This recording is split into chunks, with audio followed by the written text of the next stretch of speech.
आजचा वार गुरुवार आहे आणि गुरुवारी देवपूजेला मला थोडासा वेळ जास्त लागतो, कारण पूर्ण देवाची डीप क्लिनिंग होते. देवांना पितांबर लावून घासून स्नान घालते. आणि कळशाचे उतरंडीचे सगळे तांबे काढूनच क्लीन करूनच मम्मी परत उतरण लावत असते आणि कळस्थापना करत असते. आणि जितक्या फोटो लावले सगळ्या फोटो पण मी स्वच्छ केले. दररोज होत नाही, पण प्रत्येक गुरुवारी मी अशा पद्धतीनं पूर्ण देवाची डीप क्लिनिंग जितके फोटो लावले सगळे मी पुसून घेते. दररोज आपली वेगळी धावपळ असते, पण प्रत्येक गुरुवारी मी वेळ काढून देवपूजा करत असते. आणि आजच्या दिवशी आरामात मला 2 ते 3 तास पूजेला लागतो.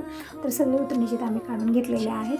आणि तुम्ही म्हणता की किचन काउंटर देव धुते आणि सिंकमध्ये पाणी टाकते, तर टाकत नाही, तरी पण तुम्ही म्हणता थोडासा गैरसमज तुम्हाला होत आहे, म्हणून मी आज किचन काउंटर देव न ठेवता इथं देवाच्या समोरच मी देवांना स्नान घातलेलं आहे. आणि कळशाचा तांब्या उतरणीचे तांबे सगळे मी पितांबर लावून घासून स्वच्छ केलेले आहे. स्वच्छ धुवून कॉटनच्या कपड्याने पाणी पुसून घेतलेलं आहे. आणि आसन पण मी बदललेलं आहे. देवांना देवपाट्या विराजमान केलं, हळदी कुंकू चंदन वाहिलं, फुलं वाहिलेले, दीप प्रज्वलित केलेले, धूप लावलेले. तर तयार झालेली आहे माझी रोजची देवपूजा.